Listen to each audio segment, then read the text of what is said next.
Welcome back to my YouTube channel MR official. आज हम लोग पढ़ने वाले हैं 12th क्लास के Urdu book Darakhshan chapter number 6 पढ़ने वाले। और चैप्टर नंबर 6 का नाम क्या है? बागो बहार। बागो बहार क्या है? दास्तान है। और दास्तान किसे कहते हैं? यानी इतनी लंबी कहानी होती है कि पढ़ते पढ़ते एक ऐसी मोड़ पर उसका एंडिंग होता है कि जहाँ क्यूरियोसिटी बढ़ जाती है, यानी उसका तजस्सुस, उसको सोचते हैं कि मुकम्मल हो जाता तो क्या ही मज़ा आता। लेकिन दास्तान होती है एक ऐसी चीज़ जहाँ पे ख़त्म हो जाए वहाँ पर इंसान का तजस्सुस बढ़ जाए। दास्तान है, बागो बहार दास्तान है। और बागो बहार का लेखक कौन है? मीर अमन देहलवी है। चलिए, यहाँ तक तो पता चल गया कि ये मीर अमन का जो आज हम 6 चैप्टर कंप्लीट करने वाले हैं बागो बहार, ये क्या है? ये एक दास्तान है। अब दास्तान के बारे में मैं आपको विस्तार रूप से बतलाऊंगा कि किसका क्या रोल रहा है। लेकिन सबसे पहले हमारी जिम्मेदारी ये है कि हम जिस भी मुसन्निफ को पढ़ते हैं, जिस भी लेखक को पढ़ते हैं, जिस भी राइटर्स को पढ़ते हैं, उसका बैकग्राउंड और उसका जो भी ज़िंदगी का तगोदो है, ज़िंदगी में जो भी वो चीज़ें कठिनाइयाँ झेल करके अपने मकाम को पहुँचा है, तो हमारी जिम्मेदारी है कि हम वहाँ उसको पहले पढ़ लें। क्योंकि बिहार बोर्ड का ये नियम है कि किसी भी ऑथर, किसी भी राइटर के बारे में जब भी पूछता है तो पैदाइश तारीख, स्कूल और उसका क्वालिफिकेशन और उसकी ज़िंदगी के बारे में, तो ये सारी जिम्मेदारी हमारी है कि पहले हम आपको वो सारी चीज़ें बतला दें जो बिहार बोर्ड में अक्सर सवाल के अंदर पूछ लिया जाता है, ख़ास तौर से ऑब्जेक्टिव क्वेश्चन में। चलिए, मीर अमन का असल नाम क्या था? मीर अमन का असल नाम मीर अमन ही था। चलिए, तखल्लुस, मैं पिछली वीडियो ग्रामर में आपको पढ़ाया था कि अलम की कितनी किस्में हैं? 5 किस्में, जिसमें तखल्लुस आया था। और तखल्लुस को कहाँ पर यूज़ किया जाता है? आप कमेंट बॉक्स में अपना आंसर दीजिएगा, तखल्लुस कहाँ पर कौन यूज़ करता है। और ये मीर अमन का तखल्लुस क्या था? लुत्फ था। क्या था? लुत्फ था। आपको ऑब्जेक्टिव में ऐसा पूछ सकता है कि मीर अमन का तखल्लुस क्या है, और नीचे दिया हुआ रहेगा कि लुत्फ अब्द, और इसी तरह कोई भी ऑप्शन रहेगा तो आपको वहाँ पर लुत्फ मार्क करना है। धीरे से, ज़्यादा हड़बड़ी में नहीं कीजिएगा वरना गड़बड़ी हो जाएगा, ठीक है। चलिए, ये घर जो है मीर अमन का घर था, तो उसको कौन ढा दिया था? कब्जा कर लिया था। अहमद जमाल अब्दाली की फौज ने मीर अमन के घर को अपने कब्जे में ले लिया था। यहाँ तक के घर का दरहम बरहम कर दिया, कोई चीज़ उसका ऐसा नहीं बचा जिसमें वो आराम हासिल कर सके। बहुत परेशानी हुई, यहाँ तक कि उसकी जागीर जो था उसको भी जब्त कर लिया था। कौन जब्त कर लिया था? सूरत मिलजाट ने। क्या? सूरत मिलजाट ने मीर अमन के तमाम प्रॉपर्टी को जब्त कर लिया था। मीर अमन कहाँ पैदा हुए थे? जाए पैदाइश उनकी क्या है? बर्थ प्लेस कहाँ है उसका? दिल्ली है। मीर अमन दिल्ली से अजीमाबाद आए, फिर वहाँ से कलकत्ता आए तलबे माश में, अपनी ज़िंदगी के उन चीज़ों को हासिल करने में कि जिससे हम अपनी ज़िंदगी यापन कर सके, अपनी जीवन यापन कर सके। 4 मई 1801 में गिलक्रिस्ट ने से उसकी मुलाकात हुई और फोर्ट विलियम कॉलेज के हिंदुस्तानी शोबा में मुलाजिमत इख्तियार कर ली। मुलाजिमत उसको मिल गई, वहाँ पे उसको मुलाजिमत मिल गई, जॉब मिल गई। और सैलरी क्या थी उसकी? 40 रुपया। कितना था? ओनली 40 रुपया। ये कब की बात है? 1801 की बात है। लेकिन ये पैसा उस वक्त बहुत ही ज़्यादा था, उस वक्त के, उस दौर के लिहाज से। लेकिन जब हम अपनी ज़िंदगी में देखते हैं कि 2004-5 की बात ले लेते हैं, 7 की बात लेते हैं, तो उस वक्त क्या कहता है कि 50 पैसा भी चलता था, अठन्नी चवन्नी का दौर था। तो उस वक्त हम लोग टॉफ़ी मिलता, ये पैसा मिलता था, हम लोग बहुत ही खुशी के साथ उसको जाते थे, दुकान में टॉफ़ी वगैरह खरीद करके खाते थे। वो जो जॉब मिला था फोर्ट विलियम कॉलेज में, वो कब छोड़ दिया? 1806 में छोड़ दिया, ठीक है। 1800 गोया कि वो 5 साल वहाँ पर पे अपने जॉब में रहा। फारसी के वो बड़े जानकार थे। मीर अमन को फारसी लैंग्वेज में काफ़ी गिरफ्त थी, काफ़ी पकड़ थी, और फारसी की मशहूर किताब लिखी थी। किताब थी, कौन सी किताब थी? अखलाक मोहसनी। अखलाक मोहसनी का ये जो है तर्जमा किया था। फारसी की किताब अखलाक मोहसनी है, उसका वो तर्जमा किया था, ट्रांसलेट किया था गुंज खूबी। देखिए, आपको सवाल में ऐसा पूछ सकता है कि अखलाक मोहसिनी का ट्रांसलेट किसने किया था। ठीक है, आपको जवाब देना है कि मीर अमन देहलवी ने किया था। और उसका नाम क्या रखा, अखलाक मोहसिनी का नाम क्या रखा ट्रांसलेट के बाद, गुंज खूबी। क्योंकि यह प्रॉपर एक किताब है अखलाक मोहसिनी, ये किस लैंग्वेज में है, फारसी में। लेकिन जब उसका ट्रांसलेट करेंगे तो उसका तो नाम देना पड़ेगा ना। उसका नाम क्या रखा था, गंज खूबी, गुंज खूबी। चार दरवेश बागो बहार, और ये एक शोहरत याफ्ता किताब है। चार दरवेश जो है एक किताब है, उसी का ट्रांसलेट किया था मीर अमन देहलवी ने। चौथे दरवेश का ट्रांसलेट किया, और उस ट्रांसलेट करने के बाद उसका नाम क्या रखा, बागो बहार। और मीर अमन देहलवी की एक वाहिद किताब है जो ट्रांसलेट हुई है फारसी लैंग्वेज से उर्दू में, उसका नाम रखा है बागो बहार। और ये वाहिद किताब है जो बहुत ज़्यादा पॉपुलर हुई, बहुत ज़्यादा मशहूर हुई। चलिए, बागो बहार जब दरवेश से इसका ट्रांसलेट किया, लिखा गया, तो वो कब मुकम्मल हुआ था, 1801 में मुकम्मल हो चुकी थी। उस वक्त जो है उसका नाम चार दरवेश ही था। लेकिन उसका जब नाम रखा गया, कब रखा गया, 1802 में, यानी 1217 हिजरी में बागो बहार नाम रखा गया। बागो बहार नाम रखा गया। देखिए 1801 में कंप्लीट हुई किताब, लेकिन उसका नाम कब पड़ा, बागो बहार 1802 में। ये सब ट्रिक आप याद रखिएगा, क्योंकि 2 नंबरिया सवाल जो भी पूछा जाता है, इसी तरह ऑब्जेक्टिव जो भी सवाल पूछा जाता है वो इसी प्रकार का होता है। मैं इसीलिए आपसे बार बार इसी अंदाज में बतलाने की कोशिश करता हूं जो सवालात में आता है। ठीक है, पहली मर्तबा 1804 में कलकत्ता के हिंदुस्तानी छापाखाना में ये किताब छपाई गई। ठीक है, कब प्रकाशित हुई, तब की गई।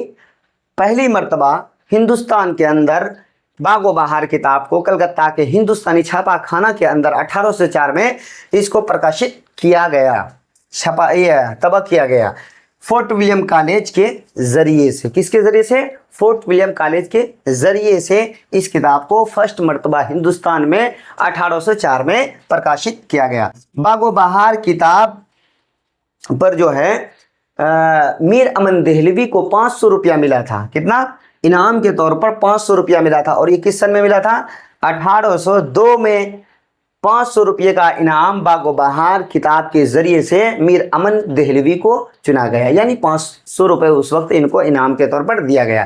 देखिए एक बात आप ये याद रखिएगा कि मीर अमन देहलवी से पहले इस किताब को कोई एक शख्स ट्रांसलेट कर चुका था, चार दरवेश को। कौन किया था, उसका नाम जान लेते हैं, मीर मोहम्मद अता हुसैन खां तहसीन। मीर मोहम्मद अता हुसैन खां तहसीन जो है सबसे पहले चार दरवेश का तर्जमा किया था। उसका नाम क्या रखा था, नौ तर्जे मुरस्सा। देखिए यहां तक बात कंप्लीट हो गई। अब मैं आपको बतलाता हूं, ये बतलाने की कोशिश कर रहा हूं, जो जैसा कि मैंने आपको कहा था कि ये दास्तान है। दास्तान किसको कहते हैं कि दास्तान को पढ़ने में बहुत ज़्यादा क्यूरियोसिटी होती है, बहुत ज़्यादा तजस्सुस इंसान के अंदर पैदा होता है। और जब तक एक ऐसे मोड़ पे जाकर इसका एंडिंग होता है जहाँ पर इंसान के अंदर तलाश करने का मादा बढ़ जाता है, लेकिन वो होता ही ऐसी जगह पे ख़त्म कि जहाँ इंसान आगे तलाश करने की कोशिश करता है। तो ये दास्तान है। दास्तान में मैं आपको बतला दूं कि एक बादशाह रहता है। बादशाह जब बीमारी के हालत में मुब्तला हो जाता है तो उसे ये आखिरी उम्मीद होती है कि भाई अब मैं ज़िंदा रहने वाला नहीं हूँ, अब यहाँ से शासन किसी और के हाथ आना चाहिए। ये गद्दी, ये पेटी और ये कोठी, ये बंगला किसी और के हाथ आना चाहिए। तो उसका एक बेटा था, बेटा छोटा था, इसकी वजह से उसको लगा कि मेरा बेटा ये संभाल नहीं पाएगा। लेकिन उसका एक भाई था, भाई को बुलाया और भाई को कहा कि देखो मेरा बेटा छोटा है, अब ये सारी प्रॉपर्टी तुम अपने हाथ ले लो, जब मेरा बच्चा बड़ा होगा तो तुम उसे दे देना। भले आज के दौर में कौन ऐसा इंसान लगे हाथ जो लड्डू आ जाए उसको फिर छोड़ दे, नहीं होता है ना। तो चलो वो अपने भाई को रखवाली बना दिया अपने प्रॉपर्टी का। तो जब उसका इंतकाल हो जाता है, वो आदमी बड़ा हो जाता है, प्रॉपर्टी अपने गिरफ्त में ले लेता है, अपनी मिल्कियत चलाने लगता है। तो इसका एक क्या होता है, वजीर रहता है जो बहुत ज़्यादा उसका करीबी होता है। वो चचा को डर लगने लगता है कि शहजादा अब बड़ा हो जाएगा तो हमको उसको सारी प्रॉपर्टी देनी होगी। दौलत की हिर्स में आकर के, दौलत की लालच में आकर के वो अपना एक बादशाह, ये बादशाह का अपना एक वजीर होता है, उसका नाम होता है मुबारक। उसको बुलाता है, उसको कहता है मुबारक देखो ऐसी ऐसी बात है, मैं सोचता हूँ कि उसको कत्ल कर दूँ मेरा भतीजा को, ताकि उसके बाद मेरी ये जो है जागीर जो है, ये दौलत जो है, ये महल जो है मेरे ही गिरफ्त में रहे। तो यहाँ तक बात सुनने के बाद वो सोचता है कि चलो यार, मेरा बादशाह हुक्म दे रहा है, उसे भी मानना है और इसको भी बचाना है। कहता देखिए, अगर आप इसको अपनी हुकूमत के अंदर मारेंगे, यहाँ पर कत्ल करेंगे तो इल्ज़ाम आपके सर आएगा, इसलिए मैं आपको एक तदबीर बताता हूँ कि मैं इसे जंगल ले जाता हूँ, वहाँ मार दूंगा और आप इस जुर्म से भी पाक रहेंगे और आपको कोई पूछेगा भी नहीं क्या हुआ नहीं हुआ। आप ये कह दोगे कि हाँ भाई वो घर से बाहर निकला था, देखो क्या हो गया कि वो खो गया, नहीं मिल रहा है, मैं जाऊँगा उसे छोड़ दूंगा ऐसी जगह कि वो वापस ना आ पाए। यहाँ तक मुबारक और उसके चचा, शहजादा के चचा का गुफ्तगू हुआ। शहजादा जब इसके साथ जंगल को हो लिए, जंगल पे पहुंचने के बाद शहजादा से कहता है कि देखो तुम्हारे चचा ने तुम्हारे मुखालिफत में आकर के और दौलत की प्रॉपर्टी के लालच में आकर के तुमको मारने की कोशिश की, उन्होंने मुझे सुपारी दी है तुझे मारने की। वो कहता है कि देखो मैं नहीं चाहता, मुबारक कहता है, वजीर कहता है उसका, कि मैं नहीं चाहता कि तुम्हारी कत्ल हो, क्योंकि मैं तुम्हारे बाप का नमक खाया हूँ। यहाँ तक कि दोनों के दरमियान मशवरा होता है। तो वो कहता है मुबारक कि चलो हमारे कुछ जानने वाले तुम्हारे वालिद साहब के दोस्त हैं, राजा शाह, ये बादशाह के कुछ दोस्त हैं। वो जो शहजादा था उसके वालिद साहब का, फादर का एक दोस्त है जो जिन्नतों का सरदार रहता है। तो कहता चलो फला जगह जंगल में है, उनसे मिलते हैं, कोई राय मशवरा उससे अगर हासिल हो जाए तो बेहतरी होगा हम लोग के हक में। तो बादशाह का बेटा और बादशाह, पुराने बादशाह जो मर चुका होता है उसका वजीर, दोनों जाता है वहाँ पर, बाजार से कुछ अतर और शर्मा वगैरह खरीद लेता है, सुलेमानी शर्मा। जाते जाते देखता, कहता तुम्हें कुछ नज़र आ रहा है? क्या नहीं नज़र आ रहा है, तुम कहाँ लेकर के आ गए हो, मुझे बतलाओ तो सही कि हमें कुछ दिखाई क्यों नहीं दे रहा है। तो उसको जैसे उसे शर्मा उसका लगाया जाता है तैसे उसको दिखाई देने लगता है जहाँ जिन्नातों का सरदार बैठा हुआ है और यहाँ उसके लवाजिमात है, यहाँ उनकी कई गद्दी है। तो जाकर के मिलता है, उसे बतलाता है कि देखिए जिन्नातों के सरदार आपके करीबी दोस्त बादशाह जो इस दुनिया से जा चुका है, ये उनका बेटा है और इनका चचा जो है इनकी प्रॉपर्टी पर कब्जा जमा लिया है, इनकी हुकूमत इसको नहीं दे रहा है। बहुत आजिज़ी किया, इनके सारी किया, वो कहा कि किसी तरह का देखो हम तुम्हें ये तमाम जो तुम्हारी परेशानियां दूर कर देंगे और तुम्हारी शासन तुमको दिला देंगे, लेकिन मेरी एक शर्त है, वो तुमको मानना पड़ेगा। का क्या शर्त है? एक लिफाफा निकाला गया, उसमें एक लड़की की तस्वीर थी जो लड़की के इंतहाई खूबसूरत थी। उस लिफाफा को उसकी लड़के के हवाले, शहजादा के हवाले कर देता। शहजादा जी हुई उस लेटर्स को देखता है, उस तस्वीर को देखता है कि वो लड़की इतनी खूबसूरत होती है, इतनी खूबसूरत होती है कि वो अपनी लाइफ में इससे ज़्यादा खूबसूरत किसी लड़की को नहीं देखता होता। वो बेहोश हो जाता है। उसके बाद जिन्नतों का सरदार कहता है देखो अगर तुमको अपने मंजिल में, अपने मकसद में, अपने मंजिल तक पहुंचने में कामयाब होना है तो तुमको सिर्फ इसकी तलाश करके हम तक हाजिर करना होगा, तब जा कर के तुम अपने बाप के बिछड़ी हुई सल्तनत को हासिल कर सकते हो। अगर वाहिद ये नीयत रही तब जा कर के मैं किसी भी हाल में हो, मैं तुम तक तुम्हारी हुकूमत, तुम्हारी सल्तनत, तुम्हारे महल तुम्हारे हवाले कर दूंगा। जब ये शर्त आयद कर दी जाती है तो वो मुबारक जो वजीर होता है और उसके साथ शहजादा दोनों निकल जाता है। दोनों निकलने के बाद चलते चलते चलते 7 साल तक तलाश जारी रहती है, नहीं मिलता है। यहाँ तक के दोनों परेशान हो जाता है और पहुँच जाता है चीन मचीन मुल्क में। वहाँ पर उनकी गुफ्तगू, उनकी मुलाकात एक फ़कीर से होती है। फ़कीर को वो लड़का शहज़ादा जो कुछ अशरफी देता है। और देखिए सवाल में ये पूछ सकता है आपको कि फ़कीर को शहज़ादा ने कितनी अशरफी दी? कितनी अशरफी दी? 1 अशरफी दी। अशरफी देने के बाद वो कहता है कि मेरे लिए दुआ कीजिएगा। और वो फ़कीर बहुत ज़्यादा दुआ करता है कि अल्लाह इसके हक़ में, इसके जो परेशानी है इसके हक़ में बेहतर फ़ैसला कर दे। तो 4-7 साल हो जाता है उसकी तलाश में। तो वो दुआ देता है, जो है उसको दुआ देता है ना, शहज़ादा मन ही मन में ये कहता है कि 7 साल से तो मैं सफ़र में हूँ, अब तक मेरी मुसीबत ख़त्म नहीं हुई, क्या तुम दुआ दे रहे हो यार, कहाँ ये लगता है कि हम अपनी मंजिल में कामयाब नहीं हो पाएंगे। तो अपने दिल ही दिल में सोचता है।